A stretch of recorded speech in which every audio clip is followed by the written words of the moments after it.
Hey, it's Matt Lansadell. Welcome to Inspired to be Authentic, where we talk about everything authenticity. I predominantly work with HSPs and empaths, but anybody that is looking to embrace more of their authentic self will benefit from the content on this channel. So today we're talking all about taking charge of your empathy. So today's video is geared towards empaths. Um, this video is going to be for you if you obviously are an empath. If you feel drained by people in social contexts or just people in general, if you're attracting people in your life like narcissistic people who are taking your energy, and you feel like you're too sensitive to live in this crazy, chaotic world that we're currently living in. So this video is going to be all about helping empaths move towards feeling more empowered. So what you'll get from this video is I'm going to share 3 steps to setting energetic boundaries, so you can take charge of your empathy. That's what this whole video is about. It's about energetic boundaries and how we don't have to be so porous, I guess is a good word, when it comes to using our empathy, and learning how to take control of our empathy is going to be the main focus of this video. So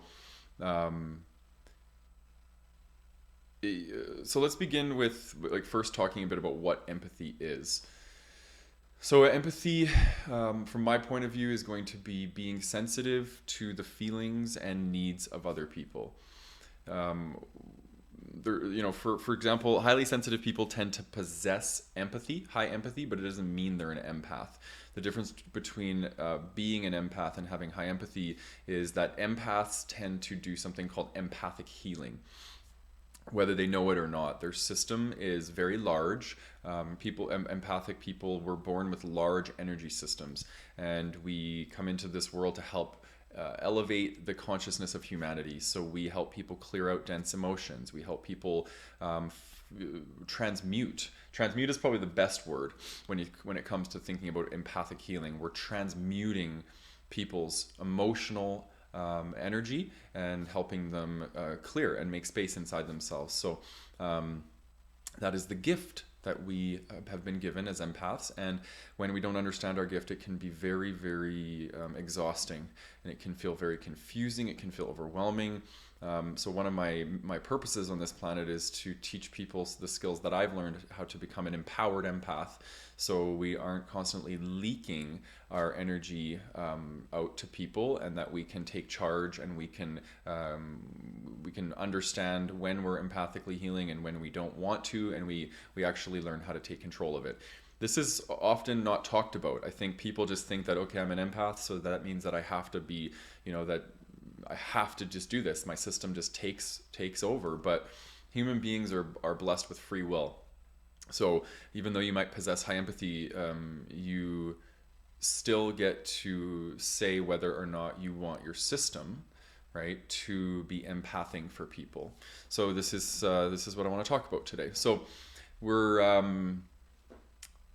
I think the difference between an empowered empath and a disempowered empath is going to be just that.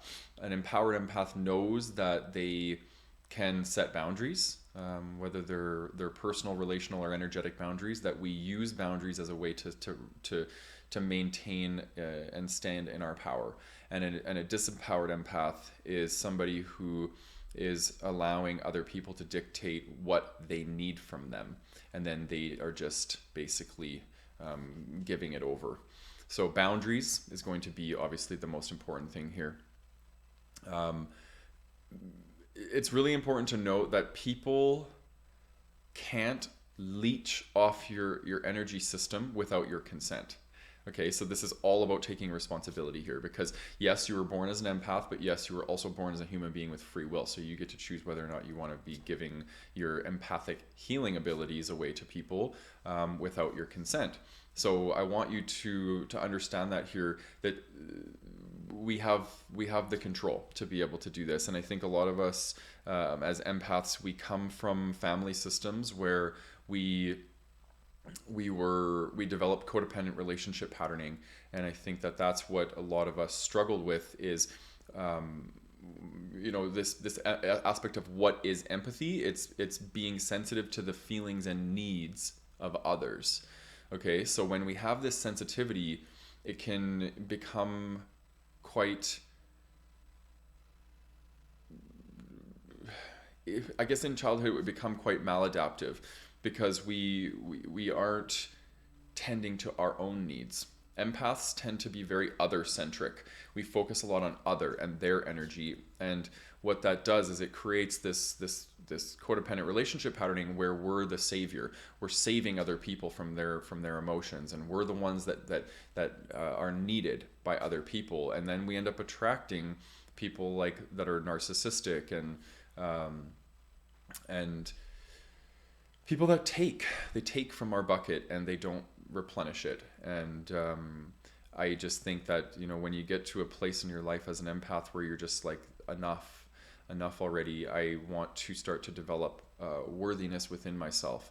I want to start to develop secure attachment, no longer codependency, which is an insecure attachment, a form of insecure attachment. So it just means that we need to start to take and turn our focus on other, and we need to start to include self, right? So we want to make sure that we are aware of others' needs and feelings, because that's what makes us beautiful as an empath, but not at the sacrifice, not by sacrificing our own needs, right? So that's the biggest thing. So the 3-step practice that I want to share with you guys is the first thing we need to do is we need to release our focus or energy from the other. Okay, so a cord releasing practice, and you can say, these are just the things that I've come up with, and they're all little mantras that I say and I speak to the universe, but it doesn't really matter. It's all the intention behind it. Okay, so you can say whatever you want. These are just things. Use them if you want. I'll put them down in the description box below. But I want you to feel in resonance to whatever it is that you're saying, and whoever it is that you're speaking to. So for some of these, I'll speak to Archangel Michael and use that angelic protective force, and then sometimes I'll just speak it, and I'll be speaking to whatever my guides or just to the universe as a way to protect me. So what I'll say is I release all cords attached to or from my mind, body, and spirit that no longer serve my highest good, or that don't serve my highest good, right? Because what that is it's now saying whether I've attached a cord into somebody or somebody's attached an energetic cord into me, I'm releasing that cord. It's no longer a part of me. Okay, so that's the first thing we need to do. We need to release focus or energy on the other, and then we need to return energy back to self. Okay, so that's the second step. So the second step is I command my energy back to my body now. I command my energy back to my body now. This is the most important part of this whole video, because you have the choice of where your energy is directed, all right? But most of us, if we're codependent, we let other people dictate to us where our energy should be directed. And now it's time for us to command our energy back into our body so that we can be with our own energy, okay? And then the last part is going to be to return focus to self. Okay, so we've returned energy to self. Now we need to return focus to self, and we need to start prioritizing our needs. Because most of us as empaths, we're always so focused on other. We need to start focusing on self and create balance back in ourselves. So what do I need right now is the question. That's how you're going to return focus to self. What do I need right now? And for a lot of people, this, you know, to focus on what do I need emotionally is a big jump. So I want you just to start to pay attention to what it is that you need in your life in general. It might be the first week or two, you might start focusing on your physical needs. Well, I feel hungry. I feel like I need to go for a walk. I feel bored. I feel you just, you know, and then asking yourself, what do I need?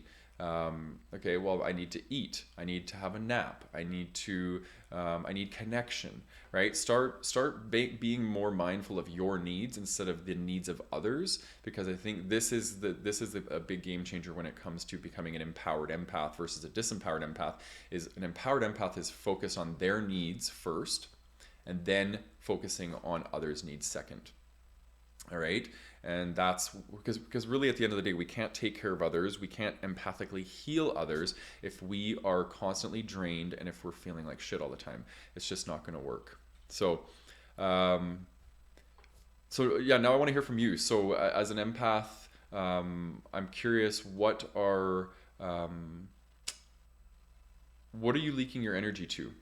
I want to know, in out of all these things, what are you leaking your energy to? Just even thinking about it, are you spending too much time focused on other people? Are you spending too much time um, giving away your energy? Are you empathically healing people without their consent?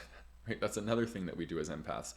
Only be working with people's energy systems or emotional bodies when you have consent from people, right? Walking down the street and just feeling everybody's stuff and processing it for them, that's just going to drain you. So start to be a little bit more mindful of how you're using your empathy, and that's going to lead you to taking charge of your empathy. So yeah, let me know in the comments what your thoughts are on this stuff, and what you're going to be focusing on moving forward. All right, thanks for tuning in.